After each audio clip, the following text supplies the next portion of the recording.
안녕하세요.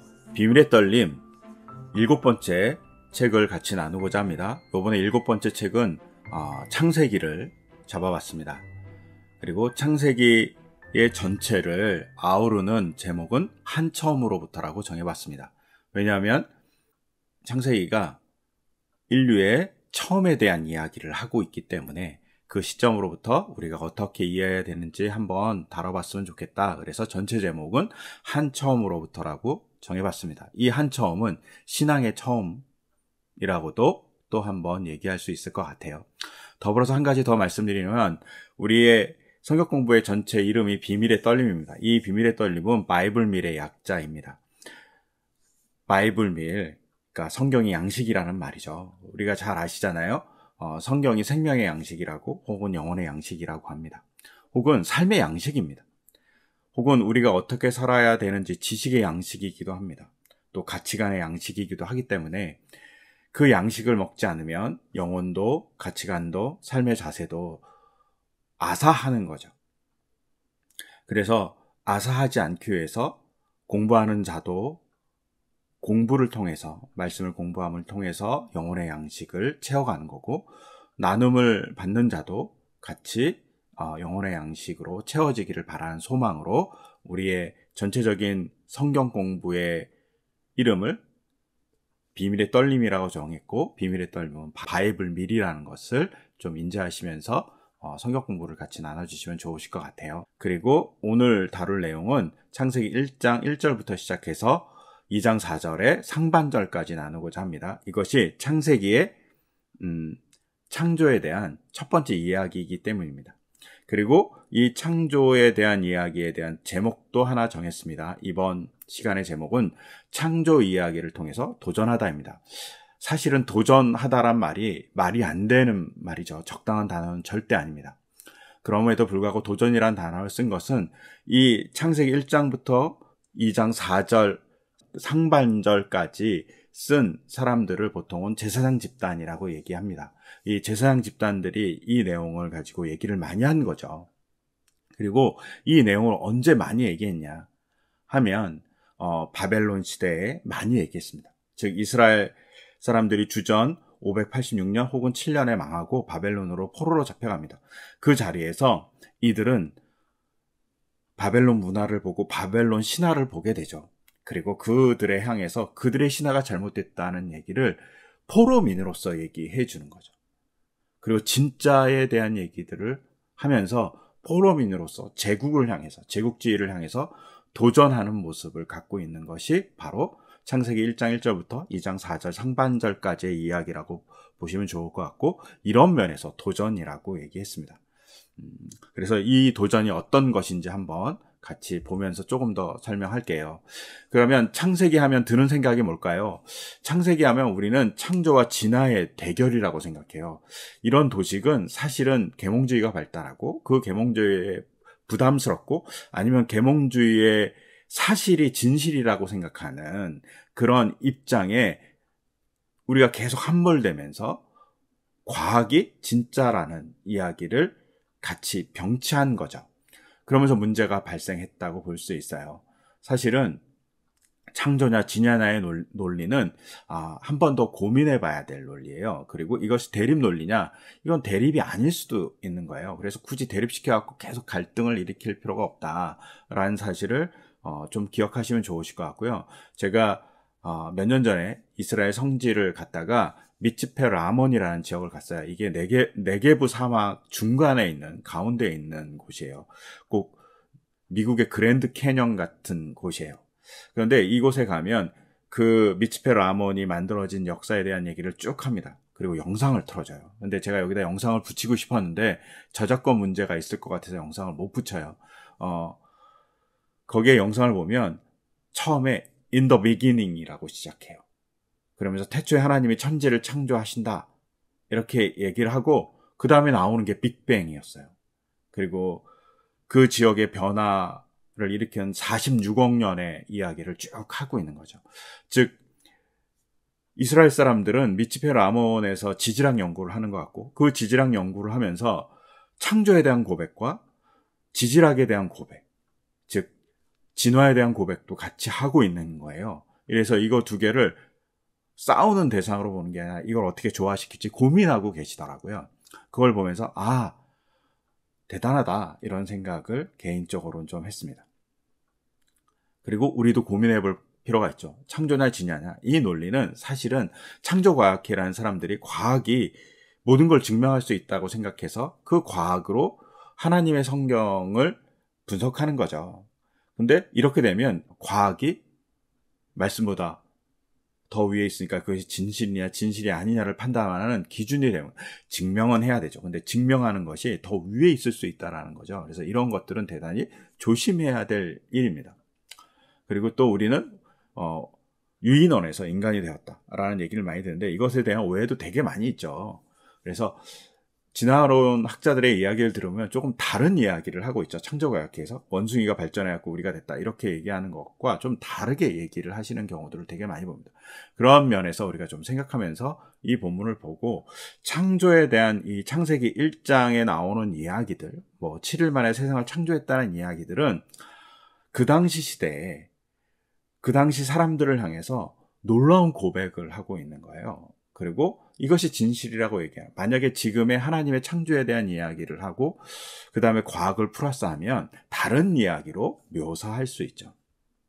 그리고 창세기를 읽을 때는 시로 읽어야 돼요. 이 부분은. 시는 사실을 얘기하지 않잖아요.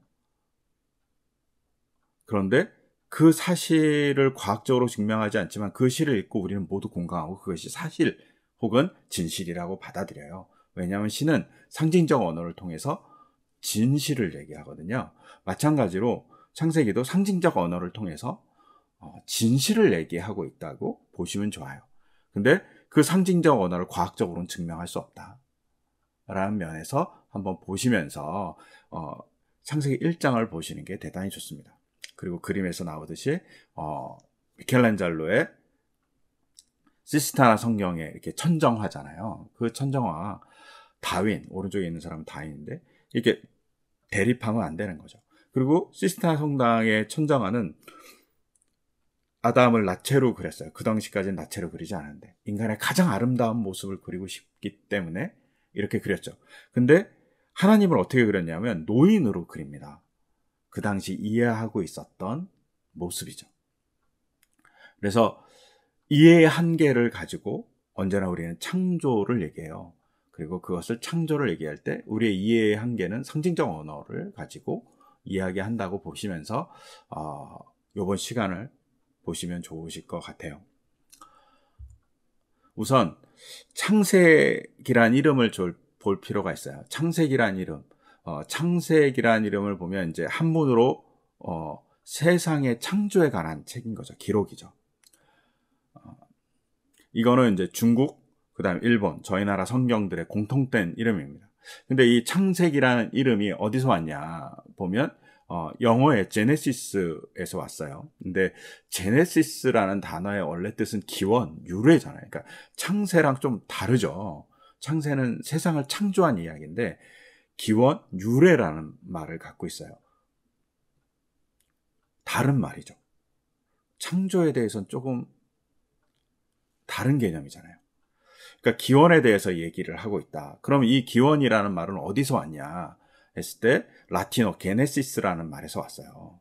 그래서 라틴어 게네시스는 기원, 시작 혹은 창조에 대한 얘기를 하고 있는 단어예요. 그리고 이 라틴어 게네시스는 헬라어 게네세오스라는 단어에서 왔어요. 게네세오스라는 단어는 게네시스라는 헬라어의 복수 형태예요. 근데 이게 어디 나오냐면 창세기 2장 4절에 처음 나와요. 그리고 이 게네시스는 라틴어와 비슷하게 기원, 시작에 대한 이야기를 하고 있는 단어라고 보시면 돼요. 근데 이 창세기 2장 4절의 히브리어는 사실은 톨레도트라는 단어에서 왔어요. 이 톨레도트라는 말은 여러분이 잘 아는 족보, 계보, 역사, 2장 4절은 대략으로 개역성경에 그렇게 되어 있죠. 그다음 후손 이런 등을 얘기하는 거예요. 그러니까 역사를 이야기하는 단어인 거죠. 아니면 우리의 계보, 우리의 시작은 무엇이다라고 얘기하는 것이 톨레도트라고 얘기할 수 있어요. 이 단어에서 창세기라는 단어가 왔다는 거죠. 그러니까 창세기는 창조에 대한 얘기를 하고 있지만 사실은 원래 얘기하고 싶은 건 뭐냐면 기원에 대한 얘기를 하고 있는 거죠. 우리의 시작은 어떤 것인지 얘기하고 있어요. 그 시작에 대한 고백인 거죠. 이 시작이라는 고백에는 뭐가 들어가 있냐면 사실은 우리 민족의 시작 혹은 믿음의 시작에 대한 얘기를 하고 있는 거예요. 그래서 아브라함의 얘기가, 그 다음에 이스라엘에 대한 얘기, 야곱에 대한 이야기가 있는 거죠. 그래서 창세기라고 이름을 정했다고 보시면 좋으실 것 같아요. 근데 성경의 이름은 우리는 이렇게 정하지만 히브리 사람들, 처음에 이제 성경을 이렇게 만들고 얘기했던 사람들은 이름을 정하진 않아요. 책의 이름을 정하면 책을 규정하게 되잖아요. 그 내용을 규정하게 돼요. 우리가 대표적으로 민수기가 있잖아요. 사람을 셌다는 이유로 민수기 2장에 이제 인구 조사를 하거든요. 그것 때문에 민수기라고. 근데 인구 조사의 내용이 전부가 아니잖아요. 광야의 삶에 대한 얘기를 하고 있는 것이 민수기잖아요. 그러니까 제목이 우리를 가끔은 대단히 어렵게 만드는 일이 있어요. 신명기도 마찬가지예요. 신명기는 신의 이야기가 아니라 신자가 복사할 신자예요. 그래서 하나님의 말씀을 복사했다. 그래서 신명기 17장에 나오는 왕은 복사해서 언제나 그 말씀을 옆에 두라는 말씀을 따서 신명기라고 그러죠. 근데 신명기는 어떤 거예요? 모세가 모압 광야에서 이스라엘 사람들에게 말씀을 다시 한번 얘기해 주는 거죠. 그러니까 조금 다른 얘기예요. 그러니까 제목이 우리를 자꾸 혼돈하게 만드는 경우가 가끔 있어요. 이런 면에서 우리가 한번 생각해 보셔야 될 것 같아요. 그래서 히브리 사람들은 처음에 책 제목을 정할 때 처음 단어를 가지고 책을 정해요. 그래서 창세기의 첫 번째 이름은 브레시트예요. 첫 번째 단어가 브레시트거든요. 그래서 그 브레시트를 어떻게 해석하냐는 이제 여러 가지의 많은 논란이 있지만 저는 개인적으로 한 처음에 라고 정하고 싶어요. 이게 이제 정관사가 붙어 있지 않기 때문에 어떤 처음에, 그 처음이 뭐냐? 인류의 처음, 믿음의 처음, 이스라엘의 처음이 어떻게 시작됐는지에 대한 기원에 대한 얘기를 하고 있다. 그리고 기원이 신앙적인 고백이고 진리에 대한 고백이다 라고 보시면서 보면 좋을 것 같고, 그것 때문에 창세기 전체의 제목을 한 처음으로부터라고 정해봤습니다. 그리고 이 창세기의 내용은 그래서 세계와 인류와 이스라엘의 기원에 대해서 다루고 있다는 사실을 좀 잘 기억하시면 좋을 것 같고요. 그러면서 놀라운 것은 이것이 도전인 이유인데, 바벨론에서 기원을 다루는 책들이 되게 많이 있어요. 그 중에 이제 대표적인 책이 에누마 엘리시라는 책이 있어요. 창조에 대한 책이죠. 이 에누마 엘리시라는 이 말도 사실은 이제 그 에누마 엘리시라는 서사시인데, 이게 이제 아카드로 써 있는 바벨론의 서사시거든요. 그런데 이 말도 사실은 첫 두 단어예요. 그래서 높은 곳에서라는 책이고, 이 에누마 엘리시는 새해 축제의 네 번째 날 낭송되는 서사시였던 거죠. 작성 연대는 정확하게 알지 못하지만 가장 이제 발견된 것 중에 오래된 게 한 1700년대 주전 뭐 이렇게 보시면 될 것 같아요. 근데 그 전부터 있었겠죠. 근데 이 에니마 엘리시의 처음에 뭐가 나오냐면 신의 기원에 대해서 나와요. 신에 대한 얘기를 하고 있는 거죠. 신이 탄생하고 누가 신이고 뭐 이런 얘기들이 쭉 나오고, 신과 전쟁도 나오고, 우리가 잘 아는 그리스 로마 신화와 비슷하죠. 사실은 그리스 로마 신화가 여기서 영향받을 수도 있어요. 비슷하니까. 근데 성경은 신의 기원에 대해서 절대 언급하지 않습니다. 왜냐하면 그것은 말할 수 없는 거기 때문입니다. 신의 기원을 얘기하면 그 기원에 대해서 만들어준 분이 계시고, 그리고 기원을 얘기하면 그 기원이 인간을 넘어가 있는 이야기가 돼버리는 거예요. 신을 정의하는 이야기가 되고. 근데 그 얘기를 하지 않아요. 그건 할 수 없는 이야기라는 거죠. 너네들이 신에 대한 얘기를 하고 있구나, 바벨론 사람들아. 근데 그건 얘기할 수 없는 이야기야. 너네들 생각해봐봐. 그걸 얘기하는 것은 신에 대해서 정의하는 거야. 신을 어떻게 정의할 수 있어? 라고 반론하는 거죠. 그리고 도전하는 겁니다. 너네들은 되게 우스운 얘기를 하는구나. 신은 그런 분이 아니야 라고 얘기하는 엄청난 도전을 하고 있죠. 제사장 집단이. 그리고 이런 면에서 이제 우리가 또 봐야 될 것이 또 하나 뭐냐면, 제가 기원에 대한 얘기를 하고 있다고 얘기했잖아요. 그래서 기원이라는 그 단어가 이제 히브리어는 톨레도트인데, 이 톨레도트라는 이 단어가 창세기 한 10번 정도 나와요. 그런데 이 톨레도트를 시작해서 각각의 역사가 시작돼요.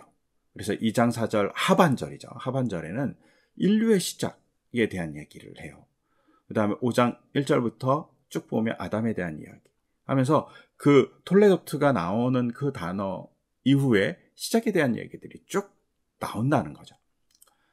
즉 제가 그냥 한글로 쓰려다가 영어로 일부러 써놓은 이유는 영어가 보기가 되게 편하게 패밀리 히스토리라고 되어 있는 거예요. 가족의 역사인 거죠. 즉 가족의 기원이라고 역사를 이제 톨레도트라고 얘기할 수 있는데, 기원에 대한 얘기를 하고 있는 거죠. 그래서 아담의 기원, 노아의 기원, 노아의 자손들의 기원, 셈의 기원, 데라의 기원, 이스마엘의 기원, 이삭과 에서, 야곱의 기원에 대해서 설명하고 있는 거죠. 그리고 이런 기원을 가지고 우리는 살아간다라고 바벨론에서 고백하고 있는 거죠. 그리고 그 대표적인 첫 번째 고백이 뭐냐? 인류의 창조에 대한 고백이라고 보시면서 창세기를 보면 되게 좋아요. 그리고 신화가 넘쳐나는 바벨론의 진짜 얘기를 하기 위해서 이들이 고백하고 있다고 보시면 좋을 것 같아요. 그 다음에 창조라는 단어를 들으면 그 다음에 생각나는 것들이 몇 가지 있거든요. 근데 그 중에 하나가 사도신경이에요. 우리가 사도신경, 사도들의 고백인 거죠. 근데 경이 붙은 게 좀 문제가 있죠. 그래서 사도신조라고 해야 된다, 뭐 이렇게 주장하시는, 경은 이제 경전이니까 책이어야 되는데 책은 아니잖아요. 그래서 이렇게 고백하는데 사실은 이것도 애매모호한 단어예요. 왜냐하면 이 사도신경의 정확한 라틴어 명칭은 심볼룸 아포스톨리쿰이에요. 그러니까 심볼, 상징이잖아요. 신앙을 드러내는 상징인 거예요. 이게 상징이 고백이기도 한데, 그 고백을 갖고 있는 거예요. 이걸 믿는 사람이, 이걸 고백하는 사람이 곧 그리스도인이다 라고 얘기하는 거예요. 그래서 심볼이라고 붙인 거예요. 그걸 잊지 않으셔야 돼요. 근데 이제 자꾸 우리가 그 미국의 영향을 받아갖고 크리드라고 자꾸 얘기하는 거예요. 이건 문제가 좀 있는 용법이죠. 심볼. 우리의 고백이 아니라 우리의 정체성을 나타내는 거라고 보시면 좋아요. 사도신경은. 그래서 사도신경의 정확한 명칭은 심볼로쿰 아포스톨리쿰이에요. 근데 여기에 크게 이제 세 가지를 고백하죠. 하나님을 믿고, 예수님을 믿고, 성령님을 믿습니다. 근데 각각의 믿음에 대해서 뭘 얘기하냐면, 하나님은 천지에 대한 창조주로서 믿어요. 예수님은 구원자로 믿고, 성령은 성도의 교제와 용서와 부활에 대한 고백으로 믿어요. 그래서 여기서 사도신경에서 첫 번째 하나님을 창조주로 믿는 거죠. 그것이 우리의 고백인 거고, 그 고백을 설명하고 있는 게 창세기 1장과 2장의 내용이라고 보시면 좋을 것 같아요. 그 다음에 창조하면 또 생각나는 단어 중에 하나가 엑스니힐로라는 단어입니다. 무로부터의 창조예요. 이 얘기를 이제 교회 다니시던 분들이 많이 들었죠. 하나님은 어떤 물질로부터 만들어낸 것이 아니라 아무것도 없는 상태에서 만들었다라고 얘기하는 거죠. 근데 창세기 읽어보면 무로부터 창조가 아니잖아요. 하나님이 혼돈을 가르시고, 그리고 땅도 원래 있었죠. 땅도 있었고 물도 있었죠. 물을 갈라갖고 땅을 드러나게 하시고, 뭐 이런 내용이 있잖아요. 그래서 많은 사람들이 창세기를 읽으면 무로부터 창조가 아니다라고 얘기하는 거예요. 맞는 말이에요. 근데 창세기 본문은 그렇다는 거죠. 이게 무로부터 창조를 증명하냐? 증명하는 것은 어려워요. 창세기의 고백은 그 당시의 문화를 가지고 그 당시의 문화로서 고백하고 있는 거예요. 근데 엑스니힐로를 얘기하고 있었던 중세 시대에는 왜 이런 얘기를 할 수밖에 없냐면, 하나님의 높은 권위를 얘기하고 싶기 때문에 인간과의 창조와 구별되어야 된다면, 인간은 재료로부터 창조하지만 하나님은 없는 것으로부터 창조하시는 분이라는 것을 얘기하고 싶었기 때문이에요. 그래서 엑스 니힐로라고 얘기하고 있는 거라고 보시면 좋아요. 근데 이거에 대한 근거 본문들이 있긴 있어요. 마카비오 하라고 이제 외경이죠. 천주교에서 쓰고 있는 제2의 경전이라고 얘기하고 있는 마카비오가 있거든요. 이 외경이라 그래요. 근데 이 외경 7장 28절 하반절에 보면 이렇게 돼 있어요. 하느님께서 무엇을 가지고 이 모든 것을 만들었다고 생각하지 말아라. 즉 무엇이 없다는 거죠. 무로부터 창조했다는 고백이 마카베오서에는 나와요. 심지어 로마서 4장 17절 하반절에는 없는 것을 불러내어 있는 것이 되게 하시는 하나님께서 보장하시는 것입니다. 즉 없는 것으로부터 뭔가를 불러냈다는 거잖아요.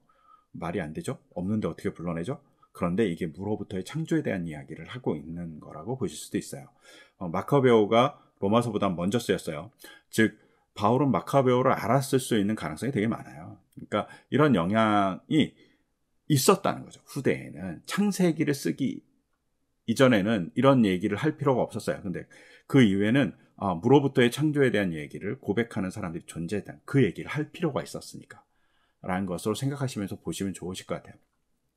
또한 히브리서에는 보이는 것은 나타나 있는 것으로 된 것이 아닙니다.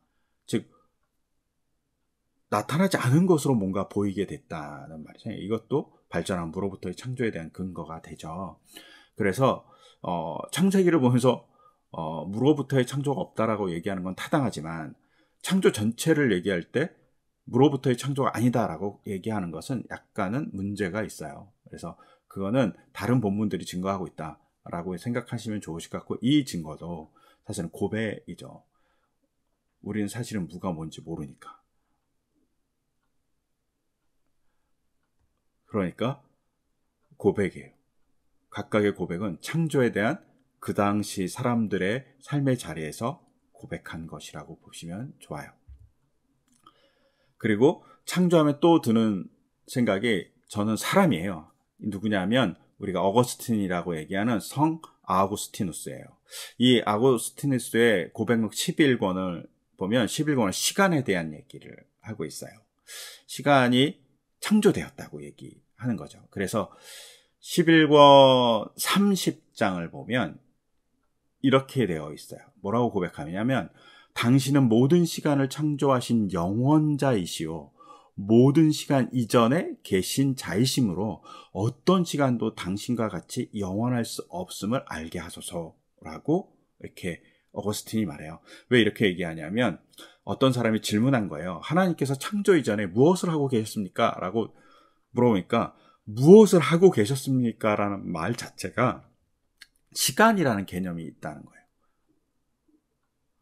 그러니까 시간이란 개념이 없으면 무엇을 하고 계셨습니까? 이렇게 물어볼 수 없다라고 이제 어거스틴이 반박하는 거죠. 그러면서 어거스틴이 뭐라고 얘기하냐면 무엇을 하고 있음을 알 수 없는 건 시간이란 개념이 없기 때문이다. 왜? 시간을 창조하신 분이 하나님이시기 때문이다라고 어거스틴이 얘기하는 거죠. 어거스틴이 주 4세기에서 5세기 사람이거든요. 놀랍지 않습니까? 제가 이 고백록 처음 읽었을 때 깜짝 놀랐거든요. 시간을 창조한 하나님에 대한 얘기가 이미 주 4세기에 있었던 거예요. 시간을 넘어 있는 거죠.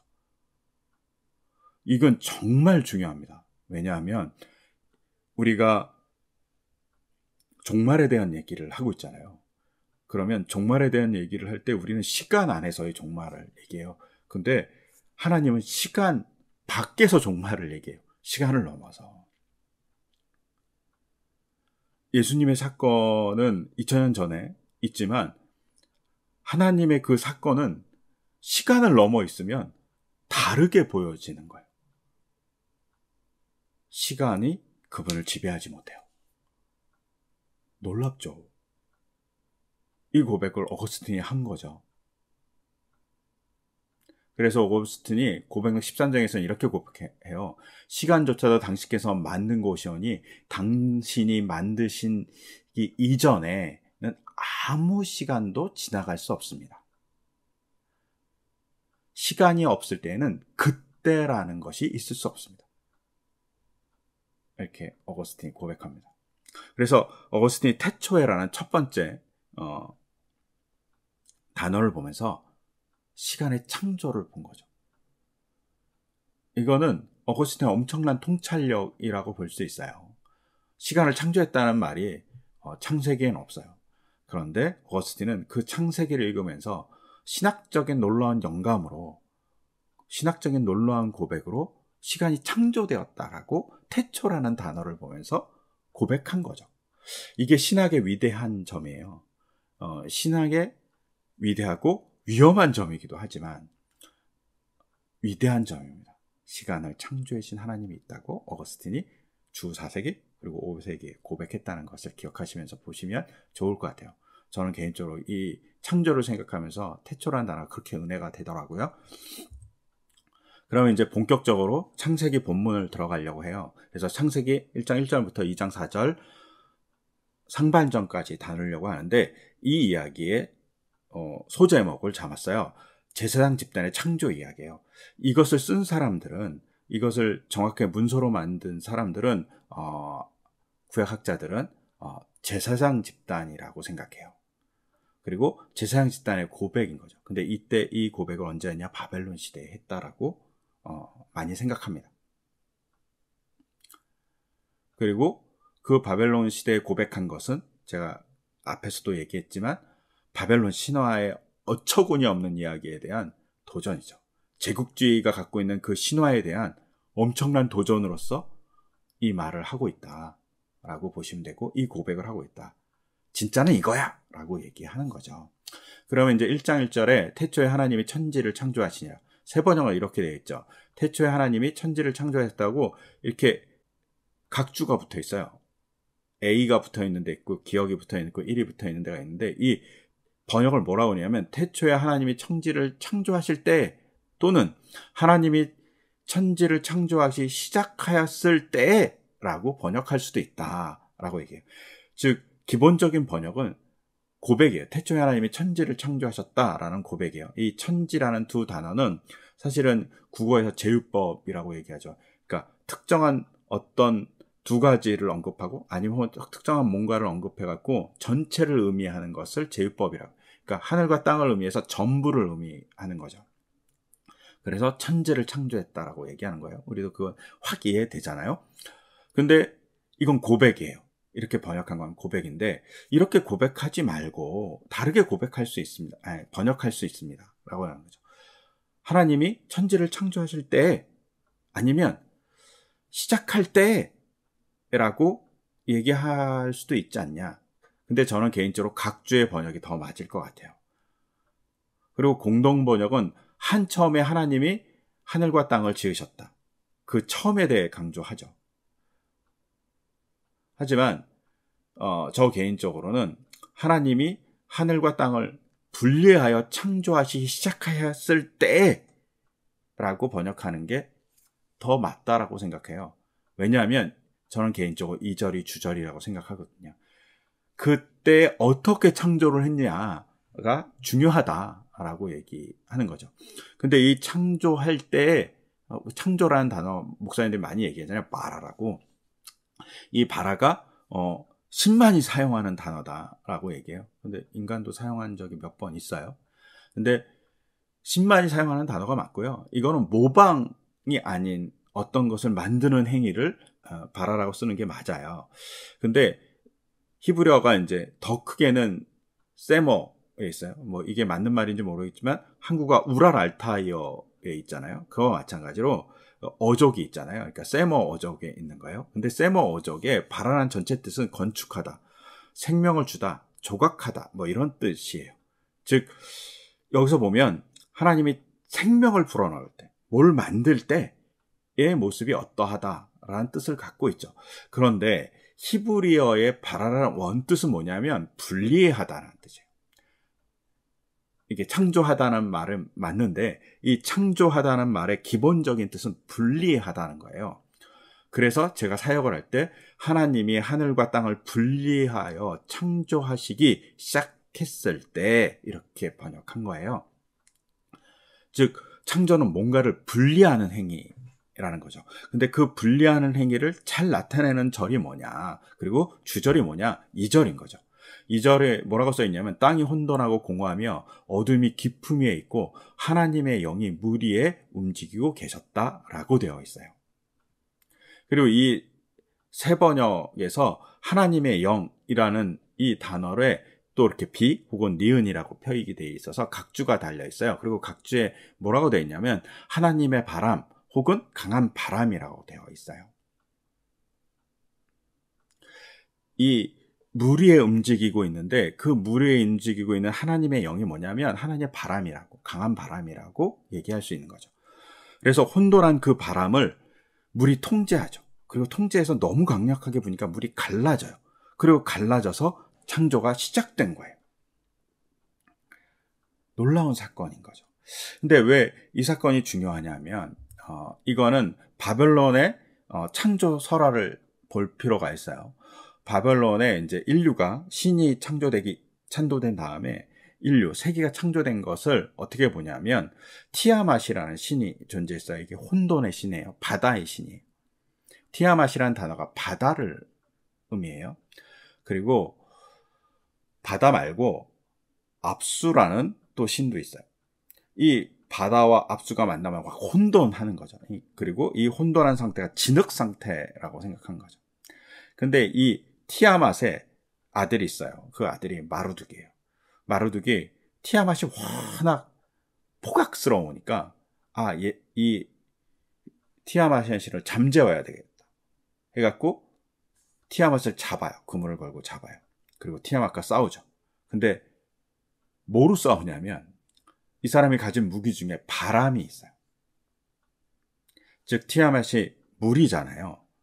그 물을 제압하는 것을 고대 사람들은 바람이라고 생각한 거고 그 바람을 지배하는 것을 마루둑이라는 신이라고 생각한 거죠. 바벨론의 주신이 마루둑이거든요. 그 마루둑이 티아맛을 바람으로 제압하고 바람으로 갈라버린 거죠. 티아맛을 바람으로 갈라서 쪼개버려요. 그리고 그 그러니까 물이 쪼개진 거죠. 물이 쪼개버린 그 상태가 창조라고 얘기하는 거예요. 묻이 드러나는 거죠. 땅이 드러나는 상태. 이것을 창조라고 얘기했어요. 바벨론이. 근데 그 얘기를 창세기 1장 2절이 하고 있는 거죠. 하나님의 신이 물 위에 운행하셔요. 그 운행했다는 말을 무라헤페트라고 히브리어로 부르는데 세네엘가 앞뒤로 막 움직이는 거예요. 강하게 바람이 막 움직이는 거, 왔다 갔다 하는 거예요. 물을 제압하는 거죠. 그래서 물을 갈라버린 행위. 그것이 하나님의 일이라고 얘기하는 거죠. 근데 여기 중요한 건 뭐냐면 바벨론 신화는 티아맛이라는 물을 신격화한 이야기가 있어요. 그런데 히브리인들이 그리고 창조를 고백하는 제사장들 때는 뭐라냐? 그냥 그거는 신이 아니야. 그냥 혼돈 상태야. 그리고 하나님이 그것을 정리하셨어. 혹은 질서를 부여하셨어. 라고 얘기하는 거예요. 너네들이 물을 신이라고 얘기하지? 그건 신이 아니야. 물이야. 라고 얘기하는 거예요. 야, 너네는 정말 물을 신으로 보는구나. 물은 물일 뿐이야. 라고 얘기하는 엄청난 도전인 거예요. 생각해 보세요. 지금으로부터 한 2500년경에 이 얘기를 하고 있는 물은 물일 뿐이야. 라고 얘기하는 거죠. 놀랍죠? 물을 신으로 보지 않는 겁니다. 제대로 봐야지. 라고 얘기하는 고백이 창세기 1장 2절의 얘기인 거죠. 그리고 하나님의 물을 갈라서 바람을 불어넣죠. 이 바람이 한 번 분 게 아니라 계속 불어요. 이 바람이 멈추면 어떻게 되죠? 바람이 멈추면 노아의 홍수가 일어나요. 혹은 창조의 역사가 우리의 삶에서도 이루어진다는 걸 보여준 게 뭐예요? 홍해와 요단을 걷는 사건이에요. 물을 잠재우는 하나님. 즉 물을 걷는다는 사실, 물을 가른다는 사실은 그냥 놀라운 기적이다 이게 아니라 창조의 하나님의 일이라는 거죠. 그러니까 이스라엘 백성이 탈출할 때, 이집트를 탈출할 때 창조의 하나님이 물을 갈라서 탈출한 거예요.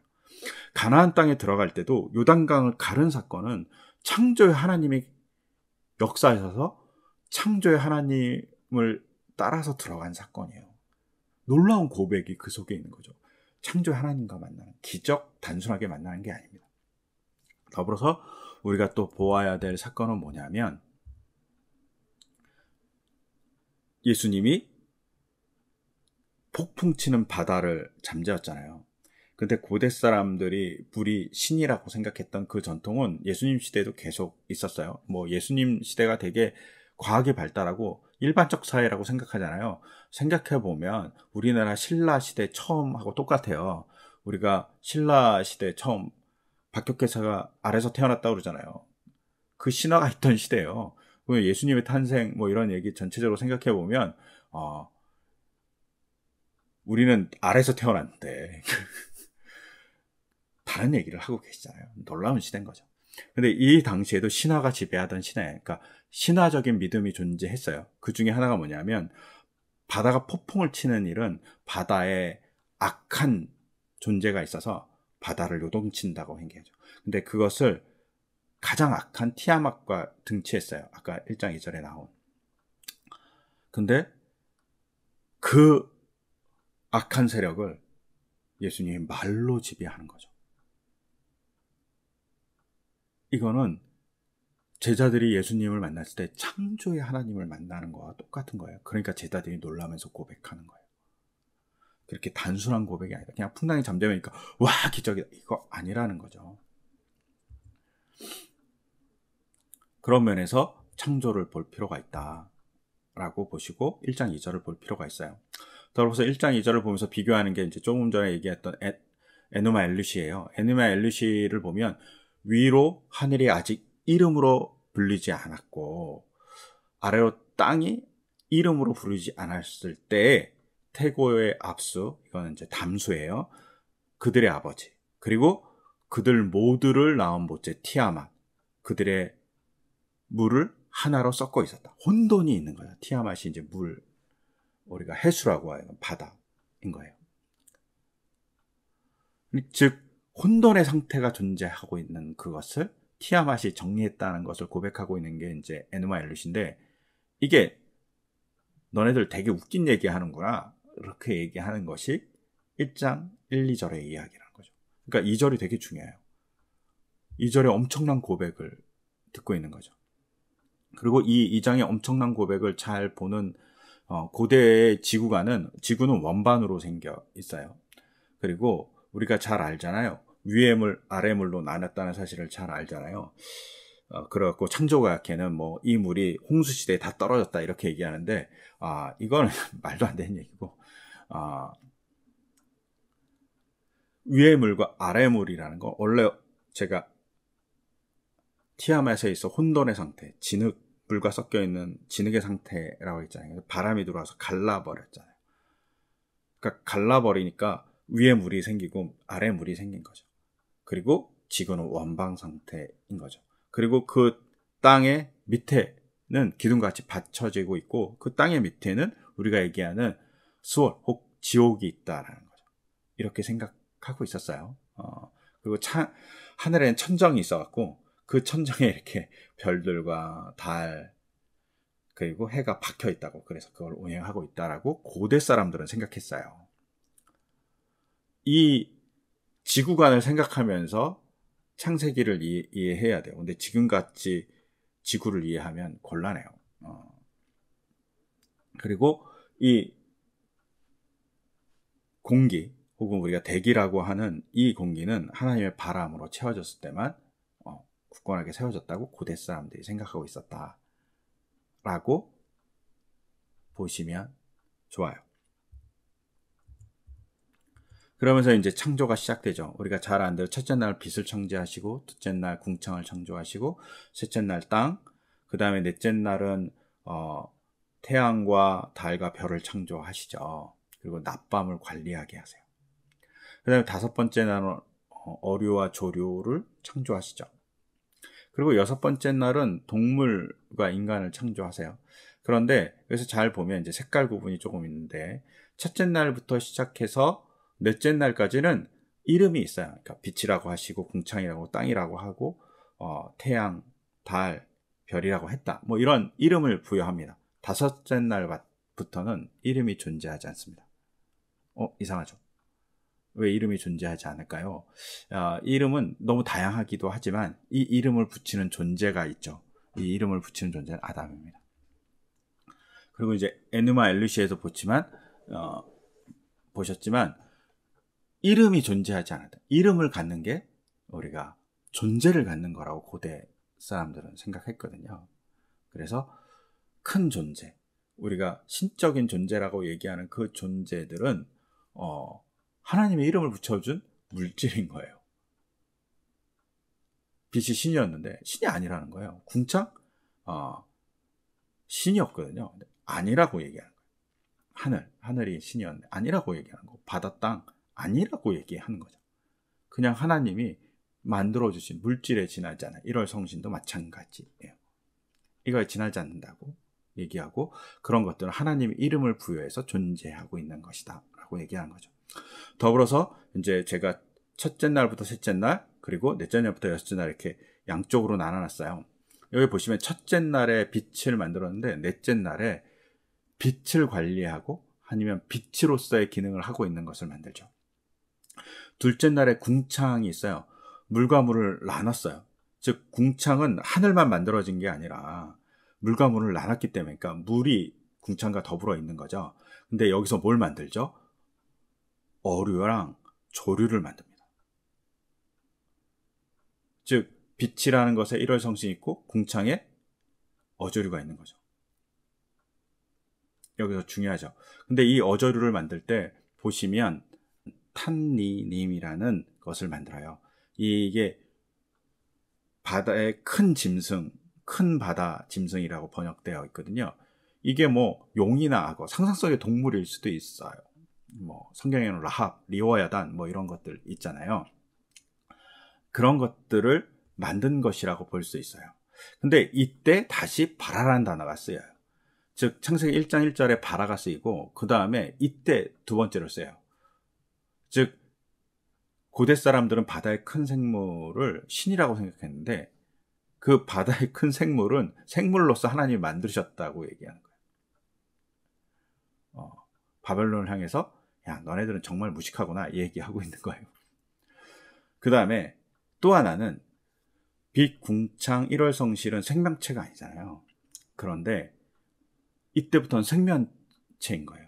생명을 부여한 일에 하나님이 창조하셨다는 단어를 일부러 강조하면서 쓰고 있는 것이 다섯 번째 어조류의 창조부터 나오는 단어라고 보시면 좋아요. 생명을 창조하신 하나님에 대한 고백을 하고 있죠.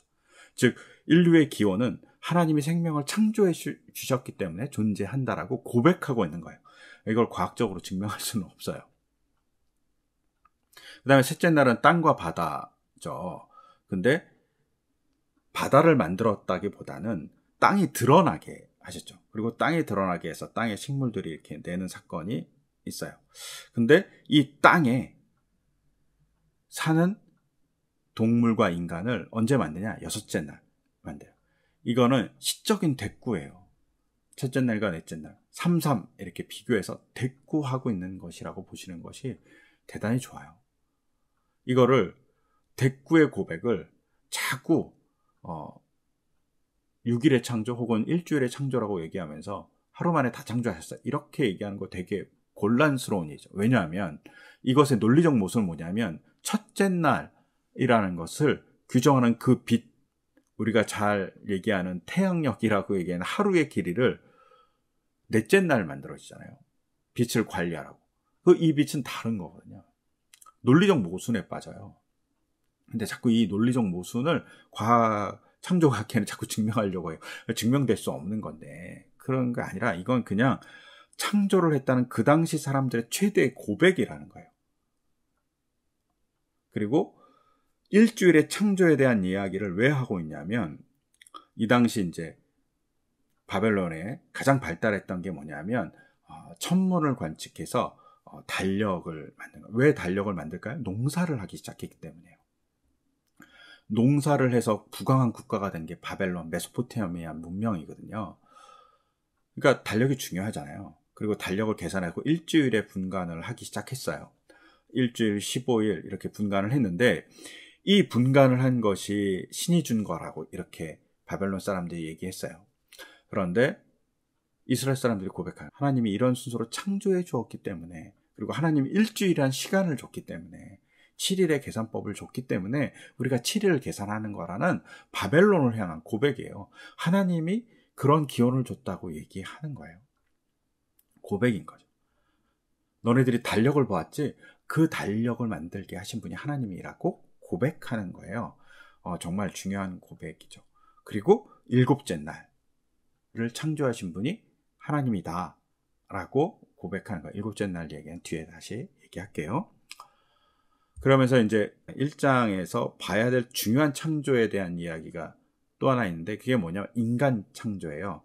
근데 인간 창조에서 보시면 하나님이 뭐라고 얘기하시냐면, 창세기 1장 26절에서 하나님이 이르시되 우리의 형상을 따라 우리의 모양대로 우리가 사람을 만들고 그들로 바다의 물고기와 하늘의 새와 가축과 온 땅과 땅에 기는 모든 것을 다스리게 하자라고 얘기하셨다는 거죠. 사람을 이렇게 만드셨다고 얘기하는 거예요. 엄청난 고백이에요. 왜냐하면 바벨론 신화의 에누마 엘리시에 보면 인간을 만들었던 이유가 있어요. 인간을 누가 만드냐면 마루두기 시켜서 만들거든요. 마루두기 시켜서 만드는데 어떻게 만드냐면, 창조할 땐 티아맛 어머니인데 티아맛을 갈라서 만들었어요. 근데 티아맛의 남편이 킹구거든요. 근데 이 킹구가 마루두기 이제 신들의 왕이 됐어요. 그러니까 반역을 하려고 이를 꾸며요. 그러니까 마루두기 열이 확 받아갖고 킹구를 죽여버려요. 그리고 킹구의 피를 뽑아서 인간을 만들었다고 되어 있어요. 여기 중요한 건 킹구의 피를 뽑아서 인간을 만들었다는 것. 이게 나중에 이제 창세기 2장에서 연결되겠죠. 그런데 그건 2장에 가서 다시 얘기하고, 인간을 만들었는데 인간을 왜 만들었냐면, 신들이 하급 신들이 있잖아요. 신들도 계급이 있으니까 그 하급 신들 중에 맨날 노동하는 거예요. 일을 하고 또 신들을 먹여 살려야 되니까, 다른 신들은. 그러니까 너무 힘든 거예요. 그러니까 불판이 많죠. 그러니까 인간을 만들어서 뭐냐면 신들의 노동을 대신하게 하는 거죠. 그리고 인간은 신들을 위해서 봉사하는 자, 신들을 먹여 살리는 자로서 존재하게 만들었다고 보시면 되게 좋아요. 이게 이제 홍수설화, 바벨론 홍수설화에 보면 인간이 막 죽잖아요. 인간이 막 다 죽으니까 신들이 뭐냐, 인간을 죽여갖고 우리가 먹을 게 없다 이렇게 얘기해요. 그러니까 신들이 봉사하는 인간을 만들었다는 거죠. 근데 이런 말에 대해서 성경이 뭐라, 야, 너네 말도 안 되는 얘기를 하는구나. 인간은 하나님의 형상을 따라서 만들어졌어. 그리고 하나님이 얼마나 인간을 귀하게 만들었냐면 이 땅의 모든 것을 다스리는 자로 인간을 만들었어 라고 보면, 인간의 가치가 중요한 거죠. 근데 이 인간의 가치가 중요하다는 것을 어떤 인간을 두고 얘기하냐면 전 인류를 두고 얘기하는 거예요. 왜냐하면 여기서 왜 이게 중요하냐면, 고대 사회에서는 왕을 하나님의 아들, 신의 아들이라고 그랬어요. 그러니까 왕은 신의 아들인 거예요. 신을 대표해요. 인간이 아니에요. 그러니까 어떻게 되죠? 인간이 아닌 왕은, 신과 같은 존재인 왕은 나머지 사람들의 부역을 통해서, 노동을 통해서 사는 사람을 아무렇게나 다스려도 되는 거죠. 근데 성경은 뭐냐면 만인이 평등하다는 거예요. 만인이 모두 왕 같은 존재. 왜? 하나님의 형상. 모든 사람이 신의 형상을 가졌다라고 얘기하는 거예요. 왕만 신의 형상을 가진 게 아니라 신의 형상을 모든 사람이 가졌다고 1장 26절은 얘기하죠. 엄청난 도전인 거예요. 이 당시 파격적인 이야기를 하고 있어요. 모든 인류, 모든 사람이 하나님의 형상을 가져서 귀한 존재다라고 얘기하는 거죠. 놀랍죠. 그러면서 이 인간 창조를 얼마나 강조하고 싶었냐면, 하나님이 우리의 형상, 우리의 모양대로 만들었다고 얘기해요. 여기서 우리라는 얘기를 통해서 우리는 삼위일체의 흔적을 볼 수 있죠. 융헬이 얘기한 대로 삼위일체, 하나님이, 아버지 하나님, 아들 예수님, 성령님 이렇게 있다라고 얘기하잖아요. 이건 후대의 고백이에요. 성경에는 어디에도 삼위일체라는 단어는 존재하지 않아요. 이건 나중에 설명드려야 되겠지만, 하여튼간 우리라는 말 속에는 삼위일체의 흔적이 있다 정도만은 얘기할 수 있어요. 하지만 구약에 여기서 드러나고 있는 이야기는, 첫째는 협업의 우리라고 얘기해요. 협업의 우리라는 말은 뭐냐면 하나님이 자기 논의를 하고 있는 거죠. 이게 하나님의 복수다 뭐 이런 얘기야. 하나님이 신중하게 얘기한다라고 볼 수 있어요. 우리가 서로 자기 내면과 대화하잖아요. 신중하게 이제 이렇게 얘기하신 거, 자기 논의를 하고 있다라고 보실 수 있고, 아니면 천사와 얘기할 수도 있어요. 혹은 인간의 재료인 땅과 얘기한다고 볼 수 있어요. 협업하시는 하나님에 대한 얘기를 하고 있다라고 볼 수도 있어요. 또 하나는 강조의 복수예요. 이거는 우리가 보통 임금이 내가 이렇게 얘기 아니라 우리나라는 이렇게 얘기하고, 서양은 위라고 얘기하잖아요. 우리라고 얘기하잖아요. 왕이 I, me 뭐 이런 얘기 하지 않는다는 거예요. we라고 얘기한다는 거예요, 영어로. 왜냐하면 자신이 높아져야 되니까 복수로 얘기해요. 이걸 강조의 복수라고 그러죠. 즉 인간의 창조를 얘기할 때 하나님이 강조하고 있는 거예요. 모든 사람이 다 나의 형상을 가졌어. 왕만이 아니라 너희 자신이 다 가졌어 라고 얘기하고 있다고 보시면 좋아요. 또한 이제 문법적인 용어는 신중의 복수예요. 인간을 만들기 위해서 하나님이 신중하게 만들었다. 왜? 자기의 형상과 모양대로 만드시기 위해서 신중한 선택을 하셨다. 즉 인간 모두가 신중하게 만들어진 분이고, 인간 형상은 다 하나님의 형상을 가졌다. 그래서 이 말씀에 따라서 우리가 뭘 해야 되냐면 모든 사람을 하나님의 형상을 가진 존재로 대우해야 되는 거예요. 이것이 어떤 사람도 마찬가지예요. 남자가 여자를 볼 때, 여자가 남자를 볼 때, 혹은 비장애인이 장애인을 볼 때, 혹은 백인이 흑인을 볼 때, 흑인이 백인을 볼 때, 모든 사람이 하나님의 형상을 가진 존재로 타인을 바라봐야 되는 중요한 관점이에요. 이게 파격적인 거예요. 제국주의 왕권이 강력한 그 당시의 시대에 대해서 도전과 같은 이야기라는 사실을 기억하면서 이 본문을 보셔야 돼요. 놀라운 파격이거든요. 그리고 하나님이 인간을 어떻게 만드냐면 자기의 모형과 형상에 따라서 만들었다고 얘기해요. 강조의 용법이라고 보시면 되게 좋아요. 하나님 그 정도로 강조하고 싶은 거예요. 자기 모양과 형상을 가지고 인간이 있다는 걸. 왜냐하면 우리가 약속을 정할 때 가끔은 역전 앞에서 만나라는 말을 옛날에 썼어요. 요새는 잘 쓰지 않지만. 근데 역전이라는 게 역의 앞이잖아요. 전자가 앞전자잖아요. 그러니까 역전에서 만나 이렇게 얘기해도 되는데, 우리가 역전 앞에서 만나라고 전과 앞 똑같은 단어를 하나는 한문으로 쓰고 하나는 한글로 써서 강조해요. 이게 강조하는 거죠. 앞에서 꼭 만나야 되니까. 강조의 용법에서 하나님이 그 정도로 자기 형상을 닮은 인간을 만들고 싶었던 거죠. 혹은 중언법이라고 해서 모양과 형상을 통해서 하나님 전체를 의미하는 이야기일 수 있어요.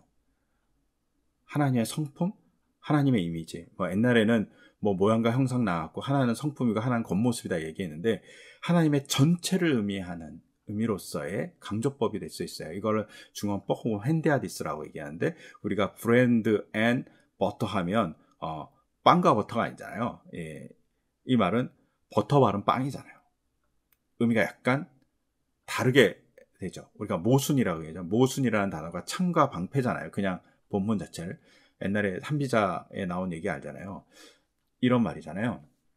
어떤 방패도 뚫을 수 있는 창, 어떤 창도 막을 수 있는 방패. 그럼 둘을 붙이면 어떻게 되죠? 이렇게 물을 때 모순이 된다는 거죠. 그래서 모순, 말이 안 된다는 거죠. 그런 단어가 새롭게 만들어지는 것 같이 형상과 모양은 하나님 전체를 의미하는 중언법일 수 있다라는 것으로도 볼 수 있어요. 혹은 창조주와 공유하는 정신적, 영적인 자질을 의미해요. 우리의 자질이 그렇게 갖고 있다. 그리고 사람을 하나님과 마찬가지로 보아야 함을 의미할 수 있어요. 또한 중요한 것은 하나님의 대리자의 의미를 갖고 있어요, 인간이. 그러니까 서로 하나님의 대리자로서 잘 봐야 된다. 근데 이게 모든 인간을 그렇게 봐야 된다는 거죠. 왕만 그렇게 보는 게 아니라. 그 다음에 하나님과의 관계를 맺을 수 있는 자격을 갖고 있다는 사실로 봐야 한다라는 것이 중요해요. 우리가 하나님과 관계를 가질 수 있는 건 하나님의 모양과 형상을 가졌기 때문이에요. 그 다음에 요한복음 10장 34절을 보면 이렇게 기록되어 있어요. 예수님께서 그들에게 말씀하셨다. 너희의 율법에, 그러니까 성경책이죠. 내가 너희를 신들이라고 하였다 하는 말이 기록되어 있지 않느냐. 깜짝 놀라죠. 하나님이 인간을 신들이라고 얘기했다는 거죠. 혹은 이제 이거는 시편 82편 6절에 나와요. 그래서 하나님께서 말씀하셔서 너희는 모두 신들이고 가장 높은 분의 아들들이지만 이렇게 얘기해요. 그러니까 그런 존재로, 신과 같은 존재로 바라본다는 거죠. 그런 자격을 갖고 있다는 것을 예수님도 요한복음에서 시편 82편을 인용하면서 이야기하시죠. 그리고 시편 8편에 이런 얘기도 있죠. 우리가 하나님보다 조금 못하게 창조하셨다고. 우리는 천사보다 조금 못하게 창조했다고 번역되어 있기도 하지만 사실 여긴 하나님이에요. 즉 인간이 하나님의 형상을 갖고 있다고 시편 8편이 얘기하고 있는 거죠. 그래서 형상을 만들지 않아야 될, 신의 형상을 만들지 않아야 될 이유 중에 하나가 뭐냐면 이미 하나님의 형상을 갖고 있는 존재가 있는 거예요. 그게 바로 인간이죠.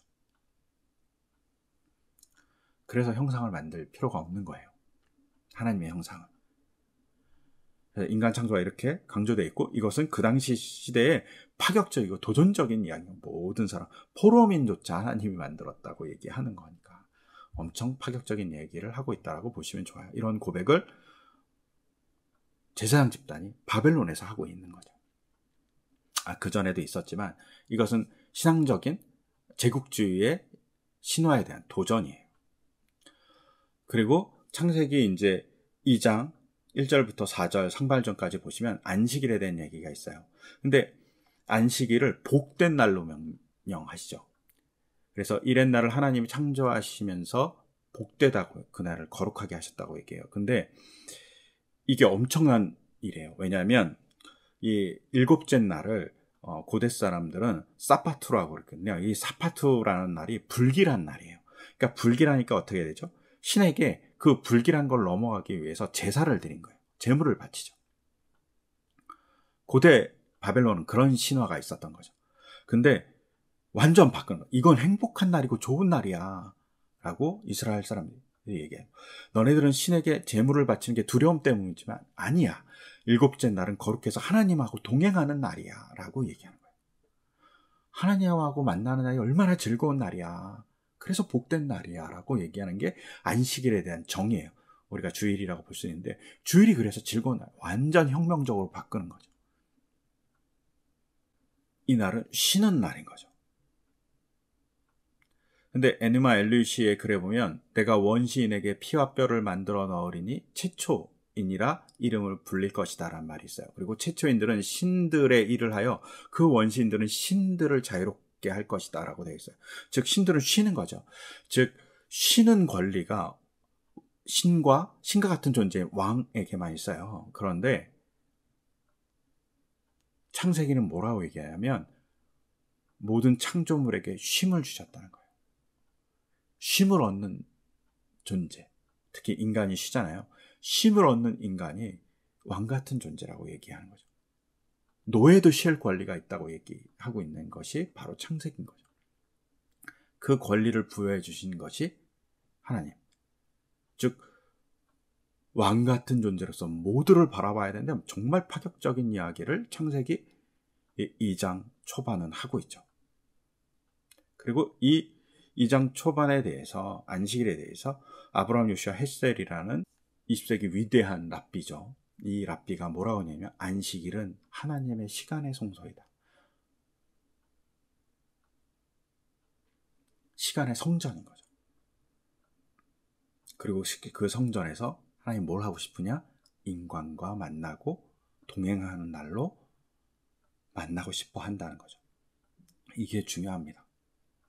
그래서 안식일은 쉼을 줘야 되는 거죠. 이것을 이루기 위해서 우리가 생각해 봐야 되죠. 즉 우리가 지구로 오면 노동자에게 쉼을 주는 것이, 서로에게 쉼을 주는 사건을 만들어 주는 것이 창조의 섭리, 창조의 고백을 따라가는 행동이라는 사실을 기억하면 되게 좋아요. 그리고 그것을 통해서 창조의 하나님의 뜻을 이뤄가는 우리이기를 소망해요. 그리고 이걸 하기 위해서는 어떠죠?